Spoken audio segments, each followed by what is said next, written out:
Our Thursdays start with Kane Cornes. Hello to you, Kane. What a week, Gerard. Thanks for having me.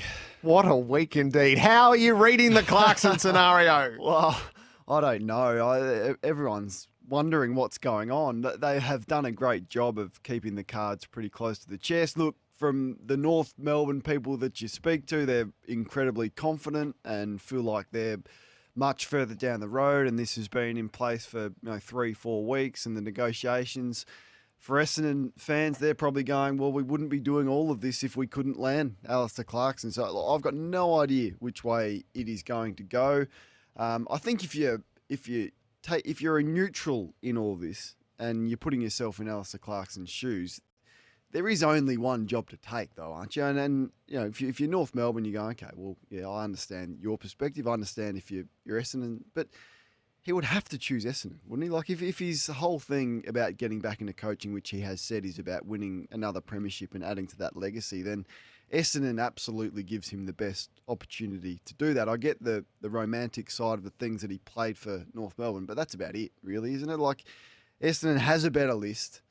They have more resources. They're a much bigger club. They play in the marquee games, including Anzac Day, and we know Alistair Clarkson, with taking his players to Kokoda, and he's a lover of the history and that side of things, so he gets to play there. He gets to play in the other marquee games. They haven't won a final since 2004, so the upside and the hero that he would be if he finally gave Essendon the success that they needed in September. So I just think the opportunity for him to have success is with Essendon. Now, that's completely from a neutral perspective, and people say, well, how can he make a decision in 3 days and choose Essendon? Like, they're in chaos. But, like, North Melbourne still don't have a list manager, do they? And a few recruiters, and there's uncertainty about their CEO. It's not all smooth sailing at North Melbourne. They don't have all the pieces in place. Yes, carnage at both clubs. That's what happens when you sack a coach. But I just couldn't see a reason why Alistair Clarkson would choose North Melbourne over Essendon.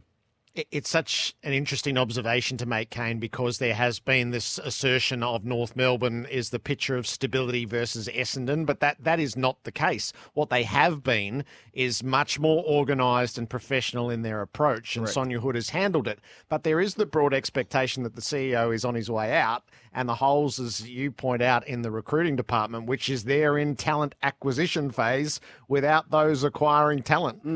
So the opportunity to bounce quicker up the ladder is with Essendon and instantly at North Melbourne.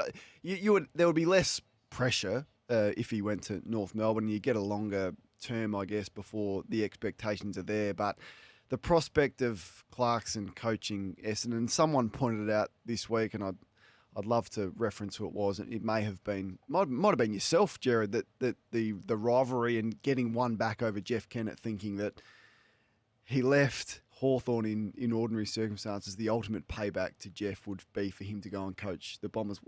Was that you? Yes, it was yeah. you. Oh, God. And then I wasn't sure whether Luke Hodge would go there or That's not, but he right. did. Yeah. He went straight there. His mind was thinking that. just like that. I love that. So, look, it's fascinating. Congratulations to whoever gets him. I don't care who it is. Whoever does, it's a good call. It's a good move for both clubs to go and get Alistair Clarkson, and whoever gets them deserves the credit, and then you get down to work.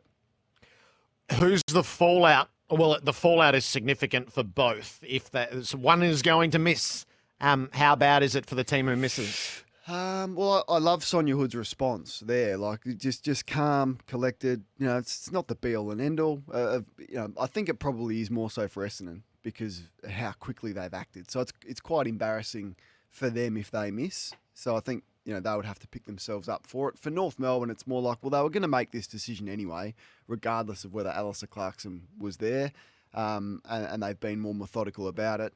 But the fact that they haven't thought yet about Plan B, with all the big looming decisions as well, player retention, who stays on the list, what are you going to do at draft time? Trade period's going to be the busiest trade period we've ever seen. So it does leave you behind the eight ball, really, doesn't it, for both clubs? Who's more riding on it? If I had to call it, probably Essendon over the events of the last week. But it's not ideal, is it, for either club? Have you got a feel for it? Like, if you had to, I know we're guessing. I'd only be guessing. Yeah. I would probably guess Essendon, but I'm assuming there's been stuff happening behind the scenes, but I don't know. And there's no reading Clarkson's mind.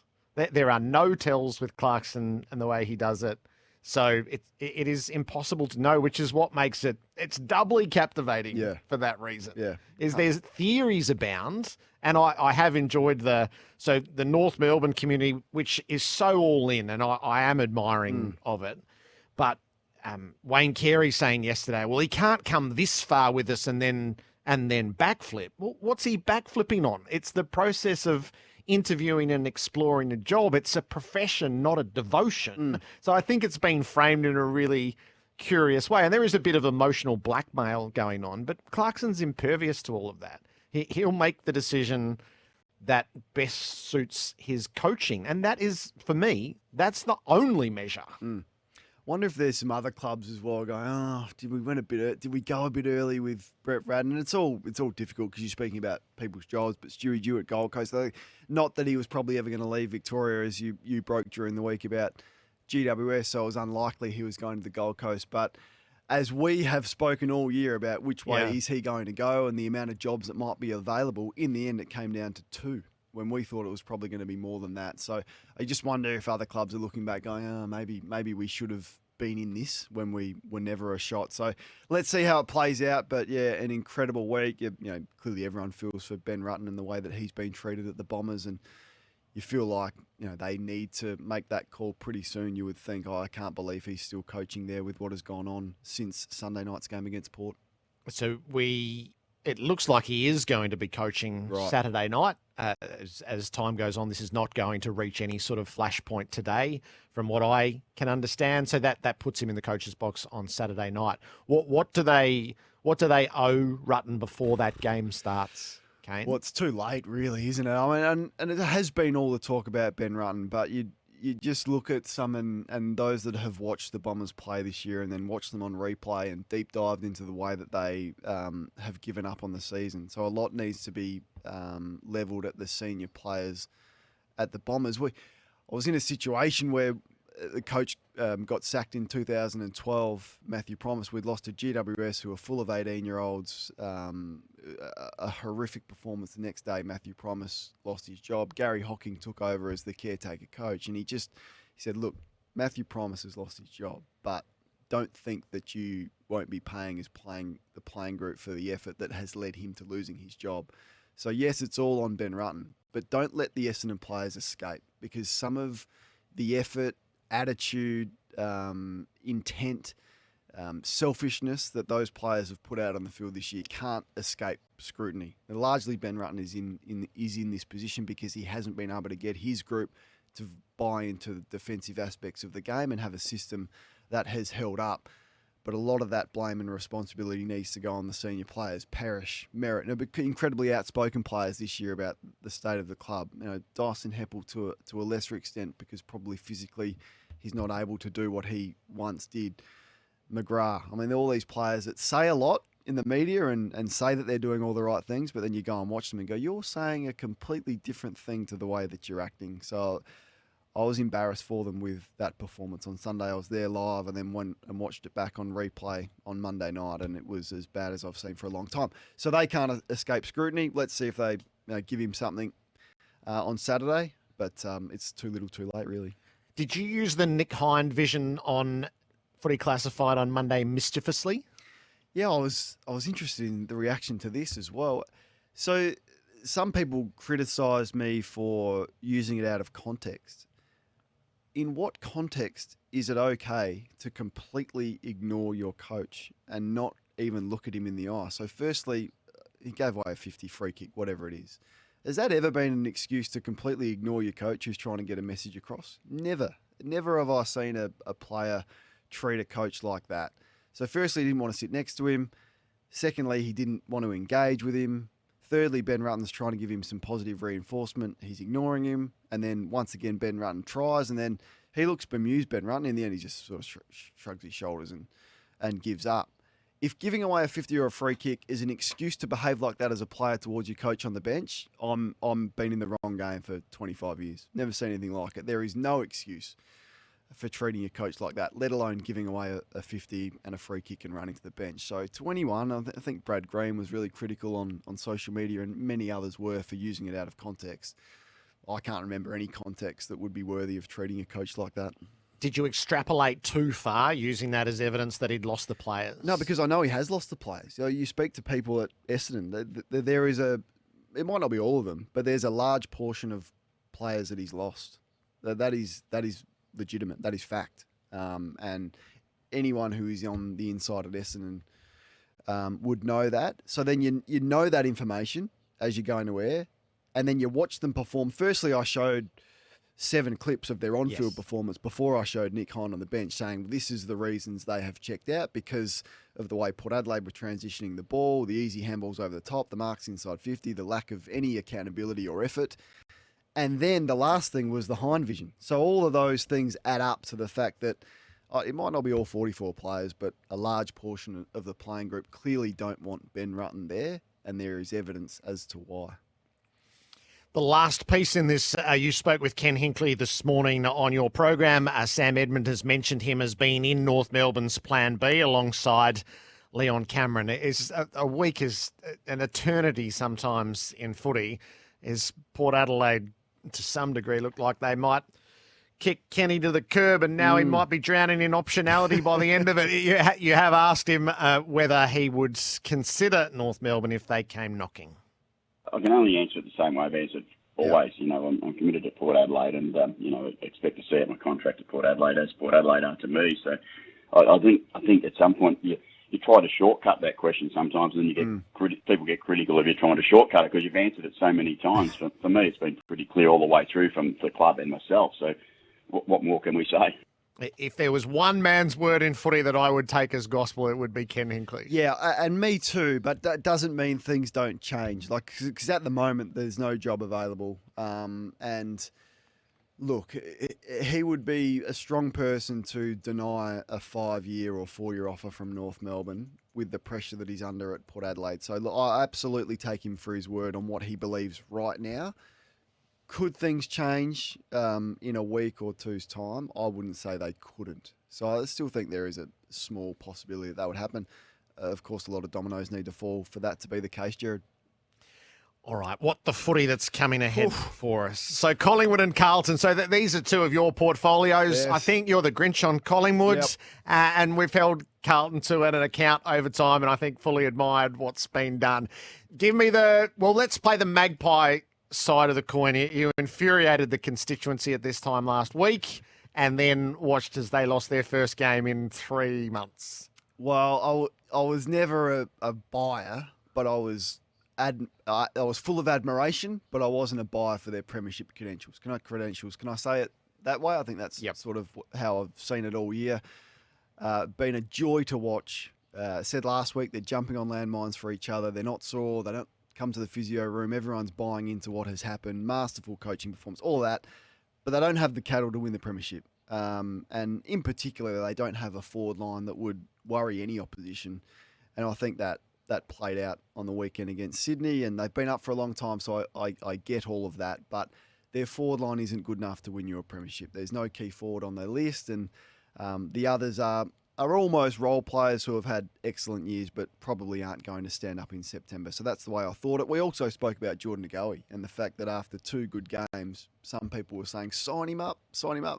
What happens? He gets injured again. So there's that as well, which we touched on last week, and I think he's going to play on Sunday. So that's that aspect of it. If they can win a final this year, the Pies, massive tick. I'm nervous for them that they may not. That may not eventuate, but if they can, that's a significant achievement. But let's get to Carlton, because I'm more interested in Carlton today.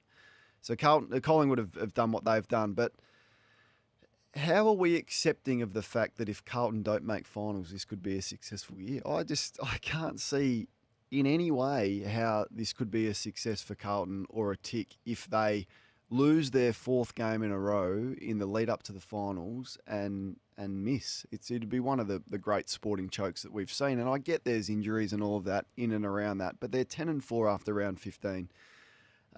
There is no way that you can miss the finals. I looked through some of their players today, Gerard, and how important it is for them to play finals. Cripps, 158 games, captain of the club. How many finals? None. Not one final for Patrick Cripps. Now, this is a guy who's not a young player anymore. He's the leader of a big club and has not played in September. Incredible to think that. Sam Walsh, 81 games, future captain of the club, 0 finals. Wiedering, 132, 0. Mackay, 0. Curnow, 0. These are the core superstars, highly paid players of the Carlton Footy Club have not experienced September football. They have to find a way. Some games you just have to win. They have to win on Sunday, and they have to be there in September. I don't give them an out in any way. They were 8-2. They were 10-4. You can't choke like they potentially can and miss the finals. They must have Patrick Cripps lead them into September for the first time. Well, that ratchets up the stakes immensely. Do you agree with that? I felt ahead of last week, I felt it would be a disaster to miss the finals. It doesn't invalidate all the gains because this is the first year under a new coach and a new system, which Michael Voss said they were resetting from scratch. I think they've played some of the best footy of the year. So I've sort of kept hanging to the idea that if they pull it together late, I could still see them winning a final or two.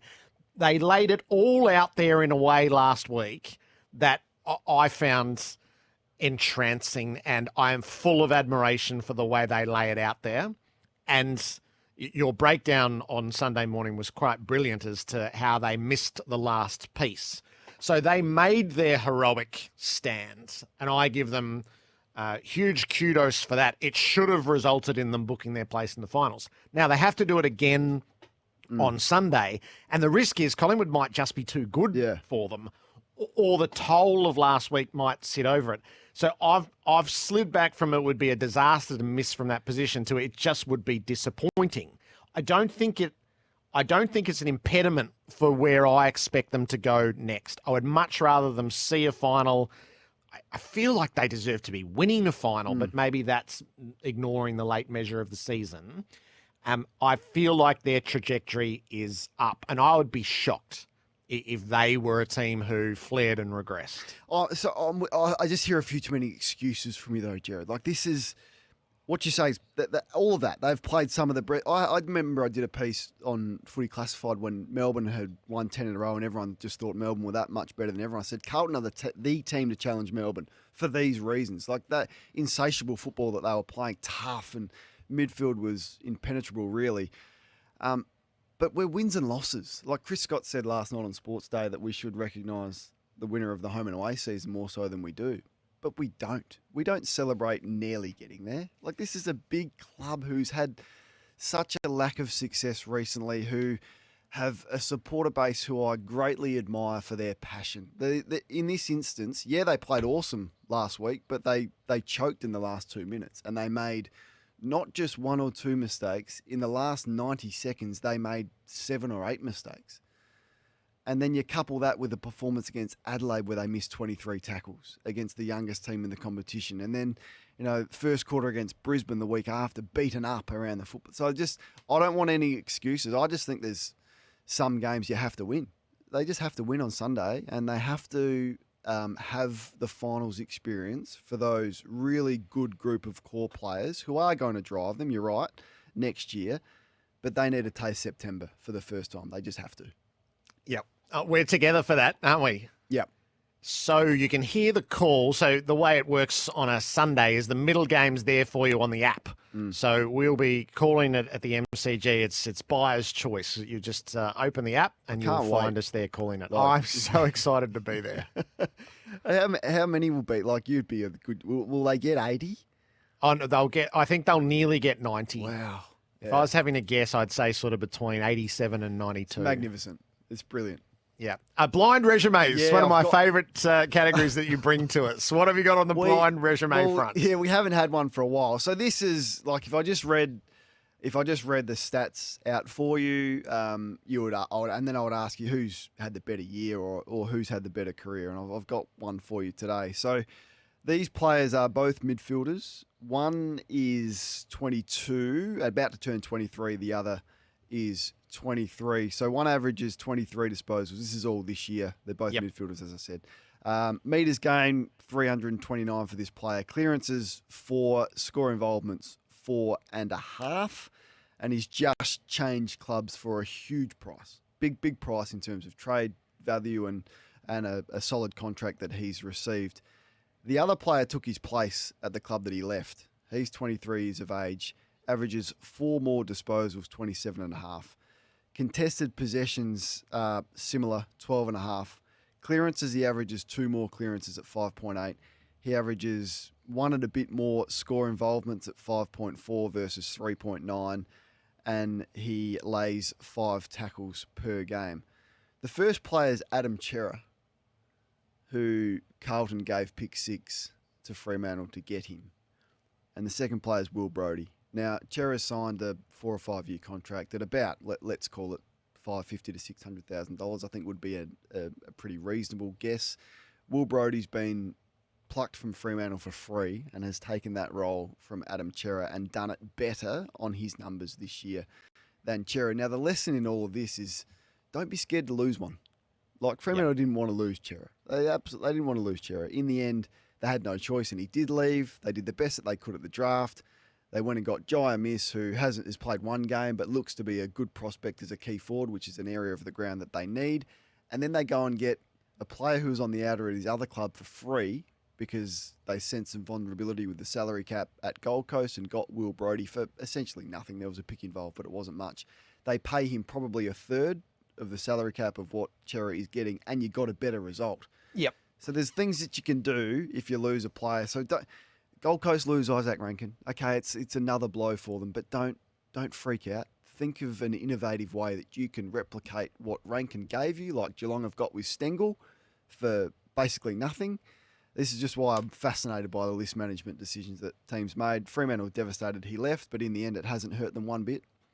Blind resumes favour Will Brodie over Adam Cerra. And just as we finish, I noticed that Gary Ablett made the offer to Matt Rowell, almost exactly along the lines of what you've been saying for the best part of 12 months. Loved it. I loved it. It was so good to see Gary up there, life member at Gold Coast, had the dual scarves on, which we loved. And there was a piece on AFL.com that he was open to helping Matt Rowell. And I've been worried about him for 12 months. I've spoken to you on this program and was smashed for that opinion, really going, he's a young kid and all of that. But in essence, he's touching the footy 18 times as a midfielder. Now, we heard Brett Ratton say after a game they lost a couple of weeks ago about Zach Jones. He said he's played full-time midfield and he's had 15 touches. You can't accept that. Well, Rouse had 9 again on the weekend, Gerard. And the interesting thing with Matt Rowell is he couldn't try any harder. Like there is not one question on his effort, his intent, his contested footy, his tackling, his clearance, all of that. But he doesn't impact games enough. So if you can get Gary Ablett giving you the nuances of how to read the play, how to go forward. He's kicked 2 goals for the year only. Matt Rowell averaging 18 touches. As I said, he's had some really quiet games. Gary Ablett is the perfect person to take him under his wing and learn from that because the effort, unquestionably, not there. There. But the nuances of how to play midfield and get yourself some easier ball is what Matt Rowell needs to learn. So I would absolutely be taking up that offer.